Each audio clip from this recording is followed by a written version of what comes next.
¿Me escuchan? Sí, profe, se lo escucho. Bien, bueno, ahora comparto pantalla y seguimos con el tema. Bueno, lo que les había mencionado antes, se lo refiero ahora, es que en el área de recursos humanos, o mejor dicho, del área de recursos humanos, depende el servicio de higiene y seguridad en las empresas. En muchas empresas es obligatorio disponer de un servicio de seguridad e higiene. Eso depende de las características de el tipo de actividad que desarrolla la empresa, el tipo de riesgos y la cantidad de personas. Lo más normal o lo más común es que se exija el servicio de higiene y seguridad. Hay algunos casos en empresas que por las tareas más bien administrativas pueden no tener, digamos, riesgos o condiciones específicas que requieran el servicio de higiene y seguridad, y en ese caso no resulta obligatorio. En ese caso, sí lo que tienen que tener es ART. Y con la ART, yo les hice una referencia anteriormente, que es la aseguradora del riesgo de trabajo. Uno tiene que informar todo el personal que tiene en la empresa, y es la ART la que hace asesoramientos sobre prevención en higiene y seguridad. Cuando siempre hay que tener ART, y las ARTs entonces se ocupan, tal como ya les expliqué en otra clase, además de dar cobertura de seguro, además de dar prestaciones médicas, tienen que asesorar en materia de prevención. Es decir, tienen que visitar las instalaciones, tienen que ver cada parte de cada lugar de trabajo, asesorar sobre todas las recomendaciones para prevenir accidentes y enfermedades, y también hacer los denominados exámenes periódicos, que son exámenes que se le hace al personal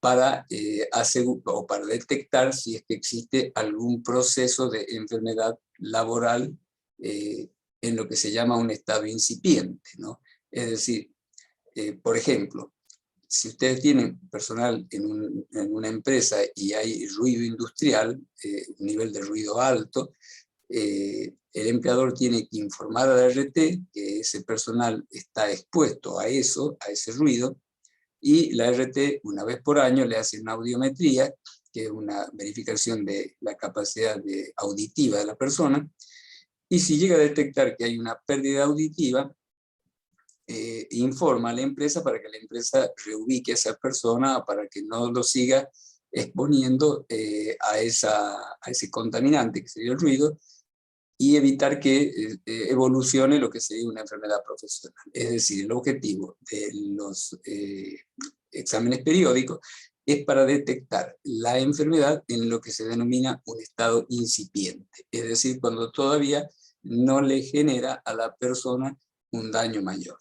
Por ejemplo, en el caso de la hipoacusia, que es el caso o lo que ocurre cuando hay este ruido, como les decía, pueden detectar, no bien empieza ese proceso de pérdida auditiva, de modo tal de tomar las acciones y evitar que eso evolucione.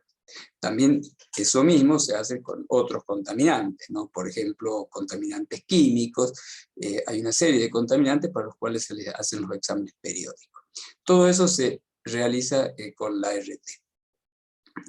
Por otra parte, les mencionaba que independientemente de la ART, que siempre hay que tener, siempre, toda empresa, cual sea la actividad, incluso en los casos de actividades que son no rentables también, o sea, cubre a todos, tienen que tener ART.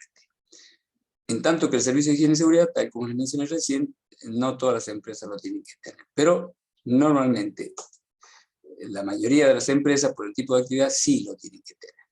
Sobre eso es lo que hablamos en clases anteriores. Y sobre eso les quiero comentar algo más a los fines de que entiendan esa cuestión. Yo les había mencionado que estas que serían digamos, las razones que justifican tener higiene y seguridad en la empresa. Hay una cuestión de índole ético primero, es decir, cuidar la salud de las personas. Hay una cuestión legal, hay normativa que exige cumplir con disposiciones que hacen a la buena condición de los lugares de trabajo, a efecto de que no haya accidentes ni enfermedades profesionales. Ya que les menciono esto, les voy a hacer una aclaración. ¿Por qué se llama seguridad e higiene? Se llama, lo que se refiere a higiene tiene relación con las enfermedades profesionales. ¿Qué son las enfermedades profesionales? Son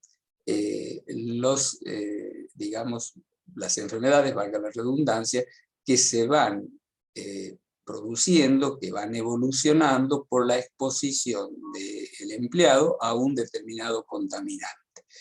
¿Qué características tiene? Es que es un proceso lento y evolutivo.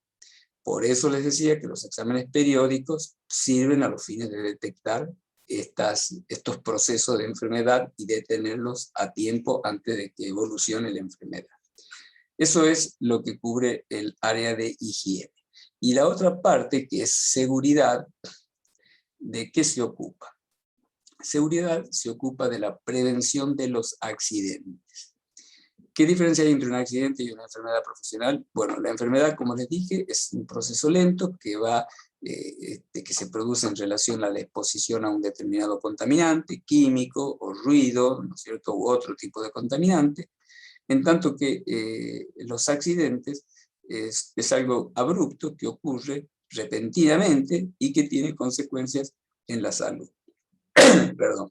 Por ejemplo, si una persona se cae de una escalera, constituye un accidente. Si la persona tiene un contacto eléctrico y ello le genera una consecuencia, hablamos de un accidente. Por ejemplo, en general, los incendios son condiciones que podemos... Perdón, disculpen, debería tomar un poquito de agua. Vamos a ver si intento. Les decía que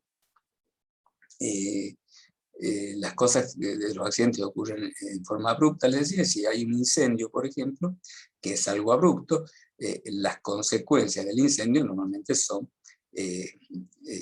instantáneas o rápidas, y por eso constituyen, como les decía, accidentes.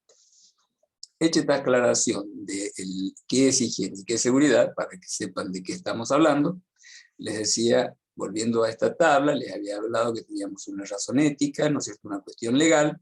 Había mencionado en clases anteriores que impacta en la productividad. Si nosotros no hacemos higiene y seguridad, vamos a tener alta ausencia relacionada con enfermedades o con problemas de patologías que hacen que generen ese ausentismo, y eso impacta en la productividad. Había mencionado que incide en la gestión de los recursos humanos, porque las personas que están en un lugar donde hay buena gestión de higiene y seguridad sienten que son cuidados, y eso incide en la motivación, en lo que se denomina el sentido de pertenencia de los empleados hacia la empresa, y ese aspecto es algo importante a cuidar desde recursos humanos. Normalmente las empresas de cierta importancia, de cierta, llamémosle, de cierto porte, suelen tratar de generar una política de recursos humanos que tenga a las personas conforme con su trabajo. Para ello están atentos a sus niveles salariales, están atentos, por supuesto, a este aspecto que les menciono, que es la prevención, y bueno, todos esos aspectos tienen la evolución de la persona en la carrera, en fin, todos los aspectos que pueden hacer a las expectativas de las personas, y esos aspectos bien manejados constituyen una gestión de recursos humanos que hacen que las personas estén bien dispuestas y que estén digamos, más productivas, y por lo tanto es algo a lo cual se aspira. ¿Me están escuchando bien? Sí, profe, bien. Sí, profe. Bien. Les había mencionado también que afecta a la imagen empresarial, la mala gestión en la higiene y seguridad, y por otro lado les había mencionado el tema de los juicios laborales. Ya les había mencionado que en muchos casos las empresas terminan con serios problemas a nivel situaciones de concursos o quiebras, es decir, condiciones que terminan en algunos casos directamente con la empresa, a raíz de los juicios laborales. O sea que son toda una serie de razones que determinan la necesidad de gestionar bien esta área de higiene y seguridad. Les había hablado de los costos directos e indirectos, que todo esto les mencioné. Esto está en una clase, yo se la voy a subir. Y les había mencionado básicamente que para gestionar el área de higiene y seguridad hay que realizar inversiones, es decir, hay que disponer recursos, ¿no es cierto? Esos recursos, yo se los mencioné, acá ven una curva, tienen un cierto nivel de, suponen un cierto nivel de inversión. Esta curva que está acá es lo que se denomina la curva de inversión en higiene y seguridad. Cuando nosotros estamos en una condición de grado de seguridad bajo, esto que está en el eje de las X, está en forma graduada en lo que sería la condición de la seguridad y la higiene. Si estoy en una condición relativamente baja, tengo bajo costo de inversión, pero tengo altos costos de enfermedades y accidentes. Lo cual determina que el costo total de la seguridad, que es la suma de ambos, esté en un nivel alto. Ustedes ven que en la curva esta, en la zona inicial, es decir, en donde yo tengo baja inversión y mala gestión de la higiene y la seguridad, tengo un alto costo, que es por todo lo que yo les había mencionado. Ausencias laborales, incumplimientos de contratos de entrega de productos, lo cual tiene penalidad, en fin, una serie de aspectos que yo les mencioné en la otra clase y que tienen relación con este costo total de la seguridad.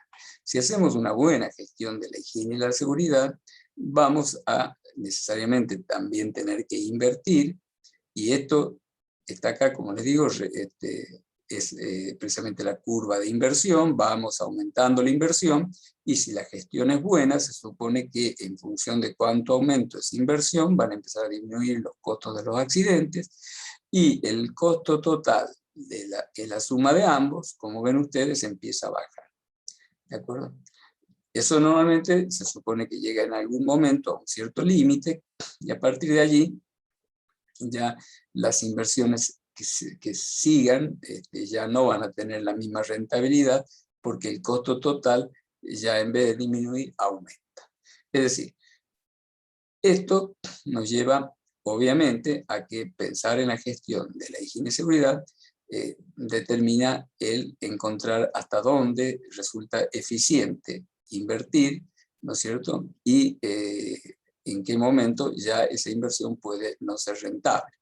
No obstante, esto solamente lo podemos analizar y decidir por sí o por no si hay incumplimiento, si estamos con la normativa legal cumplida. Si nosotros no estamos o hemos incumplido con la normativa en algún aspecto, no importa el resultado de la curva, vamos a tener que estar en cualquier lugar. Es decir, aunque estemos en la zona de ineficiencia, porque la inversión hasta cubrir las obligaciones legales es imprescindible. Esto se lo voy a mencionar en una clase también que se las voy a dar armada sobre lo que es sistema de gestión de la calidad a través del estándar OSAS 18001. OSAS 18001 es lo que se denomina un sistema de gestión de la calidad en higiene y seguridad, es algo equivalente a lo que se denomina ISO 9000, que ustedes deben tener conocimiento de qué se trata, o habrán escuchado. ISO 9000 es lo que es un estándar de calidad a través de toda una certificación que la empresa tiene que lograr, que asegura que hay buena calidad en la producción de bienes o servicios. Existe también un equivalente, estos se denominan estándares de seguridad. Existe un equivalente para medio ambiente, que se denomina ISO 14001.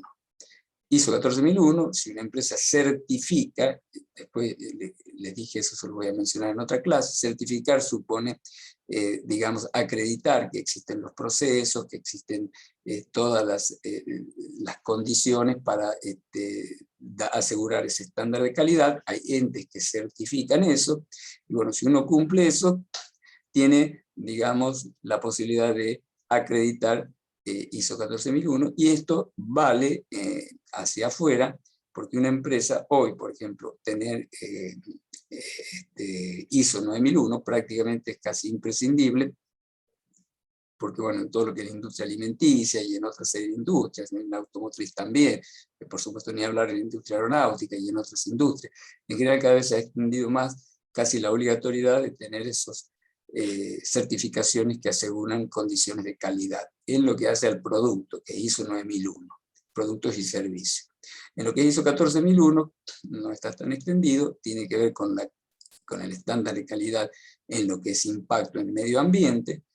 Eso fundamentalmente está más dirigido hacia empresas relacionadas con actividades que pueden tener impacto ambiental. Por ejemplo, las petroleras, las mineras, todas esas empresas prácticamente casi están condicionadas a certificar estos estándares de calidad ISO 14001. ¿No es cierto? No son obligatorios, pero sí en ciertos ámbitos, ¿no es cierto?, prácticamente resultan casi imprescindibles para la empresa, porque el mercado se lo requiere y demás, y eso, como les decía, constituye una situación que hace que si la empresa no certifica esas condiciones, tenga dificultades en su parte, digamos, en su actividad digamos, empresarial. Lo mismo que OSAS 18001 sería el equivalente a esto que les dije, ISO 9001, que es garantía de la calidad del producto, ISO 14001, que es garantía de la calidad del impacto ambiental, y el OSAS 18001 es un estándar de calidad en lo que es higiene y seguridad. De la misma manera, como los otros no son obligatorios, pero prácticamente en ciertos se está haciendo un poco más exigible por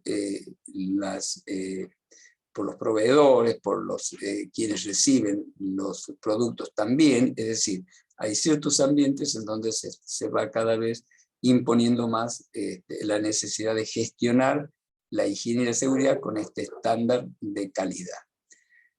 Esto se lo voy a mencionar en otra clase más sintética, bien desarrollada, con ese objetivo. ¿Me están escuchando bien? Sí, profe. Sí, profe. Sí, profe. Bueno.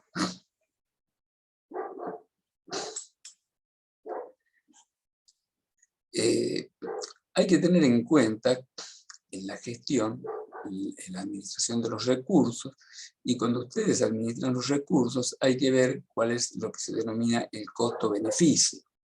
Hay muchos aspectos de la seguridad que cubren prácticamente un alto porcentaje de la seguridad, aquí estamos hablando de un 80%, que se resuelven con relativamente pocas inversiones. Entonces, luego tenemos otras actividades de seguridad, que son las denominadas clase B. Esto es una clasificación muy de tipo estadístico, orientativo, cualitativo, por supuesto, en donde, digamos, tenemos una cobertura de un porcentaje menor, en tanto que tenemos un nivel de inversión un poco más importante. Y hay otro sector en donde la inversión es mayor y la cobertura que da no pareciera tener esa correlación. Es decir, cuando nosotros analizamos la relación costo-beneficio, esto en síntesis supone que hay una serie de actividades que se pueden gestionar con una baja inversión. Si bien la gestión de la calidad tiene que ser cubriendo todo lo que corresponde en cuanto a exigencias normativas, en muchos casos se suele, yo lo he podido ver en mi experiencia de auditar empresas, que como le dije me tocó en muchos casos, cerca de 200 empresas relacionadas con mis tareas periciales, uno advierte que no se han hecho inversiones de muy bajo costo y con un gran impacto en la seguridad. Es decir, que no hubo buena eficiencia en la gestión. Y esto, en definitiva, es una mala gestión del área de higiene y seguridad y es algo que debería ser de alguna manera controlado por recursos humanos, porque es precisamente de recursos humanos que depende el área de higiene y seguridad. Les pongo un ejemplo. Uno, para que esto lo vean y lo materialicen en un ejemplo que les dé la idea de qué se trata. A mí me tocó el caso de una pericia en una empresa en donde se trabajaba en celulosa, con mucha, digamos, con mucha agua por todos lados, estaba todo el piso mojado y había que ascender por escaleras, por mangueras, para derramar agua sobre unas grandes mezcladores donde con la celulosa, donde se hacía la pasta de celulosa. En esa escalera no estaba la baranda, se había roto y la habían dejado en esas condiciones. La persona que estaba bajando por la escalera, a raíz de esta condición de la baranda rota, se patinó, además del piso mojado, y se fracturó con una consecuencia importante. Hubo que pagar además, por supuesto, un juicio muy importante. Y bueno, si vemos ese ejemplo, uno advierte que reparar una baranda es algo de muy bajo costo. Es mucho más caro cambiar un equipo, una máquina, por ejemplo, si tengo una prensa hidráulica y no está en buenas condiciones, la tengo que reponer, tengo que invertir en una nueva prensa que tenga buena condición de prevención de higiene y seguridad. Se trata de una inversión importante. Pero en este caso les quise poner este ejemplo para que ustedes vean de qué se trata la situación. De un caso en donde se podría haber resuelto un problema de seguridad importante con una inversión muy baja y que no se lo atendió.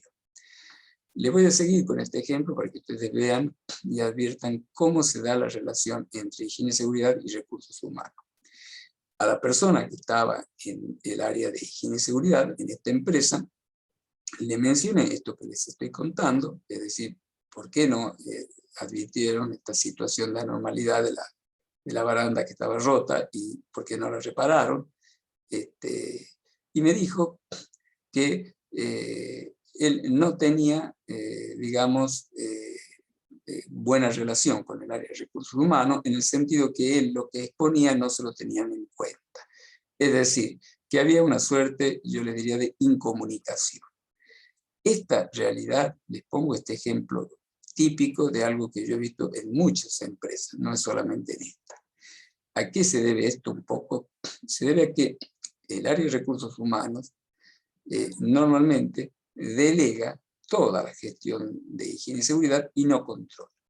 Y a su vez, el área de higiene y seguridad no suele expresar y explicar en términos, digamos, de costo-beneficio, las necesidades que tiene, y de esa manera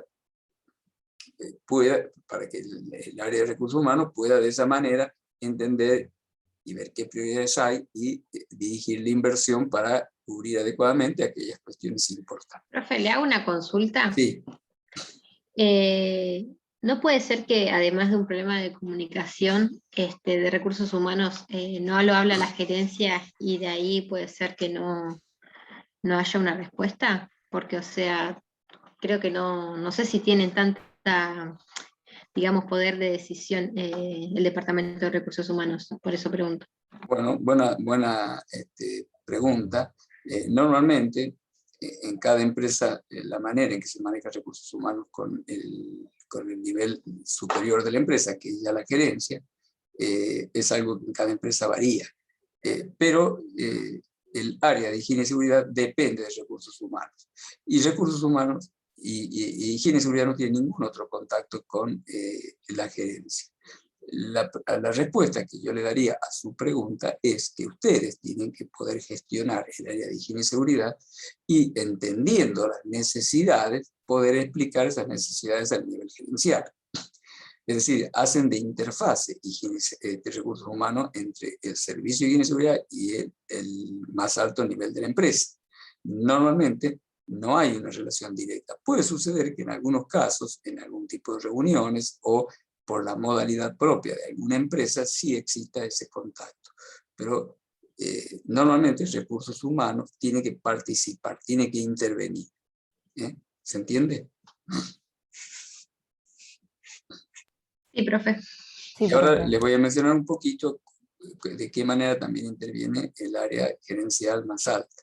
Pero en síntesis, lo que yo les quiero mencionar, y esto yo considero que en esta formación de ustedes en una carrera terciaria, tiene un gran valor la transferencia de experiencia. O sea, de teoría uno puede hablar mucho. Creo que la experiencia es de un gran valor.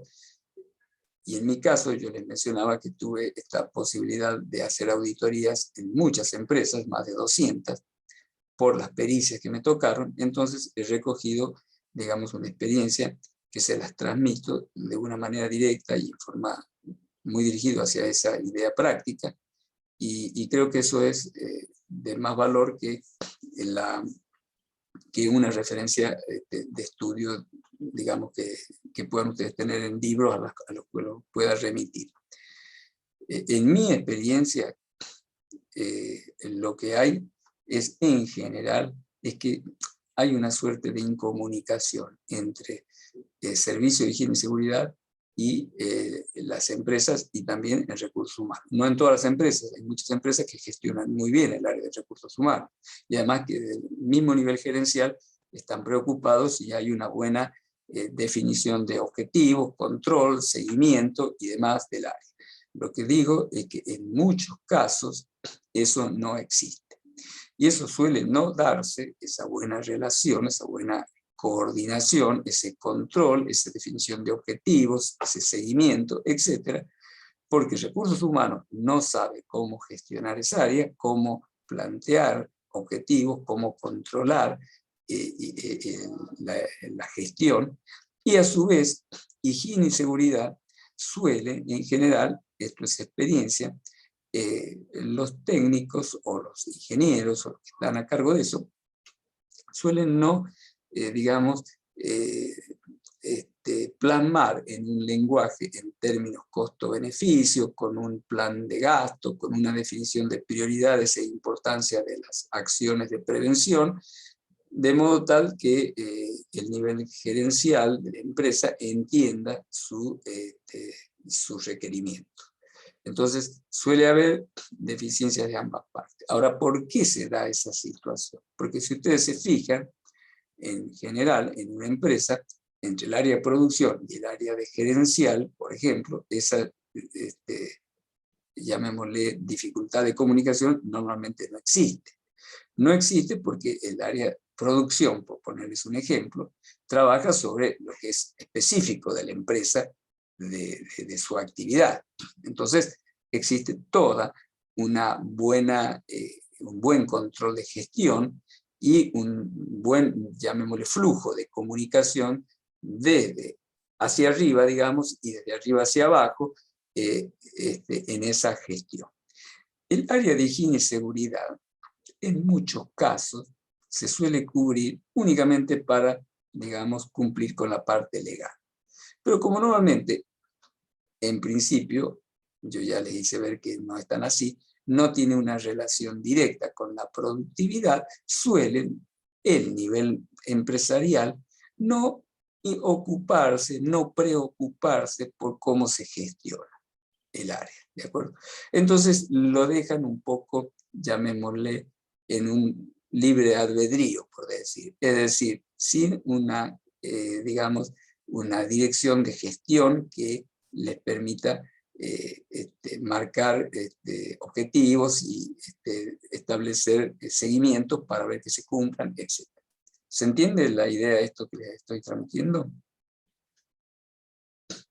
Sí, profe. Bien. Bueno, entonces, hay una cuestión.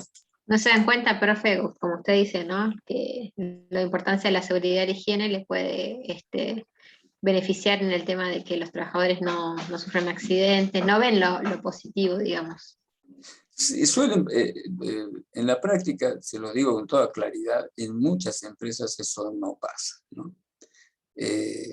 Yo trabajo en una empresa, asesor, una empresa de higiene y seguridad, y el responsable de la empresa, yo tuve en un momento dado que pedir una reunión con él, le expliqué los riesgos que había de accidentes y cuáles eran las consecuencias económicas, le comparé con sentencias judiciales en las cuales me tocó ser perito, y de esa manera pude motivar o explicar o hacer que le den importancia a ciertas inversiones prioritarias que yo había definido. Entonces, como le digo, a veces suele pasar que el empresario no les preocupa, en el caso que yo les mencionaba pasaba un poco eso, ¿no es cierto? O a veces suele pasar que el área de higiene y seguridad no suele presentar bien sus requerimientos en términos de costo-beneficio y que se vea la importancia que tiene. Esa situación es un poco la que se suele dar. Se está por quedar sin tiempo. Esta reunión la vamos a completar. Yo voy a ver si le subo, pero les voy a subir otro material extra que no lo vamos a tener acá en la clase, que la vamos a cortar en un rato, sobre este tema. Les decía que igual es un poco en ese rol de comunicación entre empresarios. Si se corta, entonces discontinuamos la clase, yo esto se lo subo, después les preparo otro material y también se lo subo. ¿De acuerdo? Sí, profe. Bien, en esa relación desde lo que sería, llamémosle, el más alto nivel de la empresa con, llamémosle, todo el personal de la empresa, tiene que haber una buena comunicación. Y una buena comunicación relacionada con el tema de higiene y seguridad requiere tener lo que se llama una visión, que la empresa tiene que exponerla de modo tal que el personal sepa de qué manera se valora la higiene y seguridad. Esto obviamente no lo hacen las empresas, lo hacen las empresas que gestionan este tema bien, y por supuesto son empresas normalmente que terminan siendo rentables porque, bueno, este y otros aspectos lo gestionan bien. Esto que les mencionaba de estas falencias no suele ocurrir en las empresas de buen nivel en cuanto a su capacidad de gestión, en cuanto a su importancia. Me tocó auditar a muchas empresas importantes y todo este tema lo tenían muy bien resuelto. Bien, yo les decía que el empresario es el responsable de la política de higiene y seguridad. Eso está definido en la norma. Es decir, que el área de higiene y seguridad es nada más que un staff de asesoramiento. No tiene responsabilidad. Puede tener responsabilidad por mala praxis, pero no tiene responsabilidad en orden a otro tipo de responsabilidad, porque es directamente el empresario el dueño de la responsabilidad y es, por lo tanto, también el dueño de fijar la política. El Servicio de Higiene y Seguridad tiene que ponerla en práctica. La norma dice, el dueño o el responsable de definir la política es el empresario y el Servicio de Higiene y Seguridad es el responsable de llevarla a la práctica. Es decir, claramente define que toda la responsabilidad está entonces en el empresario. Ahora, el empresario, cuando tiene una buena política en gestión, que además sirve para otros aspectos de la gestión de recursos humanos, ya lo hablamos, motivación, etc., suele tener lo que se llama un enunciado de la política, y eso tiene que ser claro para que la gente lo entienda y valore. Acá les pongo un ejemplo de ese enunciado en una empresa. A mí me tocó dar una empresa en donde al entrar veía un cartel en donde estaba definido estos aspectos que hacen a lo que sería la visión de la empresa en materia de higiene y seguridad. Les pongo este ejemplo. Fíjense, es política de la empresa preservar la integridad de su personal durante el desarrollo de todas sus operaciones. Todo el personal es responsable de aplicar esta política en sus tareas. El personal con mando debe planificar y ejecutar las operaciones sin riesgo para su personal, subcontratistas y terceros. Trabajar con seguridad es una condición de empleo. Todo nuevo proyecto de trabajo debe incluir el análisis de prevención de riesgos de seguridad. La dirección es la primera en asumir estos postulados y para ello se apoyará con los medios a su alcance las actuaciones que se definan. Fíjense que si esto lo dice la empresa y si lo explicita en algo escrito, que como les digo suele colocarse en las zonas, digamos, donde el personal ingresa en la empresa para que claramente se entienda cuál es la política en materia de higiene de la empresa. Fíjense que acá lo que está diciendo es que la dirección es la primera en asumir estos postulados y para ello apoyará con los medios a su alcance, que significa que va a tener que asignar los recursos conforme surjan las necesidades y quiere decir que hay un compromiso concreto en gestionar el área. Esto lo suelen tener, como le digo, las empresas que hacen buena gestión de higiene y seguridad. Y, por supuesto, aquellas que trabajan con estándares de calidad de OSA 18001 que yo recién les mencioné. En muchos otros casos, yo les mencioné, obviamente esto no existe y ocurren todas esas falencias de comunicación que yo les mencioné. ¿Se entendió hasta acá? O por lo menos, digamos, esto voy a ver si lo grabo, pero le pregunto si esto último al menos se entendió. Sí, profe. Bueno, vamos a hacer lo siguiente.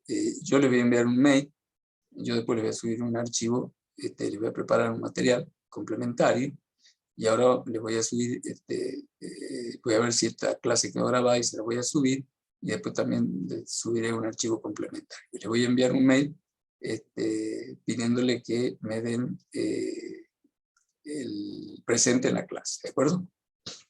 Bueno, profe, muchas gracias. Bárbaro, muy bien. Bueno, profe, gracias. Quedamos así. Les comento que les voy a subir las dos clases anteriores y les pido que los dos videos de la clase anterior para que lo puedan ver y, como les dije, constituye el material de estudio. ¿De acuerdo? Listo. Bárbaro, muchas gracias. Ok, profe. Hasta luego.